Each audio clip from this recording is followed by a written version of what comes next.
მოგესალმებით. წინა ვიდეოებში ჩვენ უკვე განვიხილეთ Google-ის ხელოვნური ინტელექტის Gemini-ის გამოყენების სხვადასხვა შემთხვევა. ჩვენ ვიყენებდით Google-ის ხელოვნური ინტელექტს კომპიუტერზე. დღეს მინდა შემოგთავაზოთ თუ როგორ შეგიძლიათ Gemini-ის აპლიკაციის ჩამოტვირთვა და დაინსტალირება თქვენს ტელეფონებზე, რომ ნებისმიერ დროს საშუალება გქონდეთ მისი გამოყენების. მოდით ვნახოთ თუ როგორ შეგიძლიათ ჩამოვტვირთოთ და დავაინსტალიროთ Gemini AI-ის აპლიკაცია iPhone-ზე. ანალოგიურად შეგიძლიათ გააკეთოთ Android-ის ტელეფონებზეც.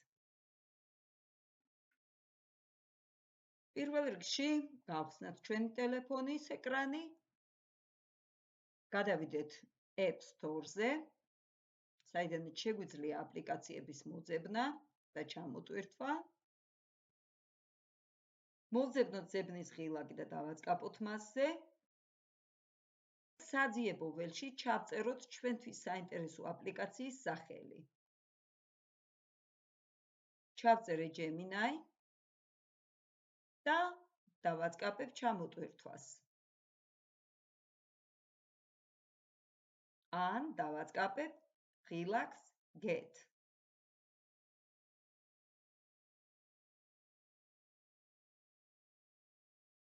ამის შემდეგ საჭიროა დააწყაპოთ თქვენი ტელეფონის მარჯვენა მხარეს ორჯერ, იმისათვის რომ მოცემული აპლიკაცია დაინსტალირდეს თქვენს ტელეფონზე. როგორც ხედავთ, ჩვენი აპლიკაცია იტვირთება, დაველოდოთ სანამ ბოლომდე ჩამოიტვირთება აპლიკაცია.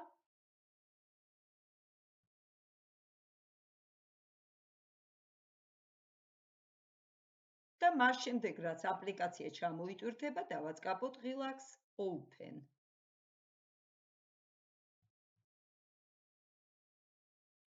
აპლიკაცია უკვე დაინსტალირებულია და ჩვენ შეგვიძლია მისი გამოყენება. დააწყაპეთ დაბლა გამოსულ ცისფერ ღილაკზე Continue ეს და თქვენი მისამართი თუ Google-ის პოსტაც გაქვთ, მითითებული იქნება უკვე. თუ გინდათ რომ აპლიკაციისგან შეტყობინებები მიიღოთ, დააწყაპეთ ღილაკს Allow, თუ არ გინდათ Don't Allow.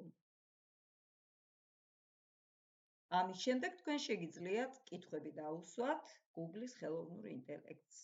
მაგალითად, შევეკითხე, როგორი ამინდი იქნება დღეს. რომელზედაც პასუხი ვერ გამცა, რადგან არ მიმითითებია კონკრეტულად რომელ არეალში ვეკითხებოდი ამინდის პროგნოზს. როგორც ხედავთ, თქვენ შეგიძლიათ Gemini-ის ხელოვნურ ინტელექტს მიმართოთ როგორც ინგლისურად, ასევე ქართულად. ხელოვნურ ინტელექტს შეგიძლიათ დაუწეროთ კითხვა, ან გაუგზავნოთ ხმოვანი შეტყობინება.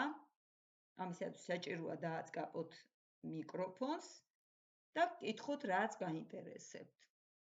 როგორც ხედავთ, მე ვკითხე თუ ვინ გახდა 2025 წლის ევროვიზიის გამარჯვებული, რაზედაც მან დეტალური ინფორმაცია მომაწოდა. თქვენ შეგიძლიათ ნებისმიერ თქვენს კითხვაზე მიიღოთ ხელოვნური ინტელექტისგან პასუხი. მიუხედავად იმისა, რომ ხელოვნური ინტელექტი საკმაოდ ახალი მიგნებაა, მას ძალიან დიდი შესაძლებლობები გააჩნია, ხოლო თუ რამდენად ეფექტურად გამოიყენებთ, ეს უკვე თითოეულ თქვენგანზეა დამოკიდებული. იმედი მაქვს, დღევანდელი ვიდეო საინტერესო იქნება თქვენთვის და გამოიყენებთ თქვენი მუშაობის ეფექტურად წარმართვისათვის. მადლობა ყურადღებისათვის, წარმატებებს გისურვებთ. გამოიწერეთ ჩემი არხი, თუ კითხვები გექნებათ, დასვით კითხვები კომენტარებში. შევხვდებით შემდეგ ვიდეოებში, რომლებშიც ვეცდები გაგაცნოთ სხვადასხვა სახის ხელოვნური ინტელექტები.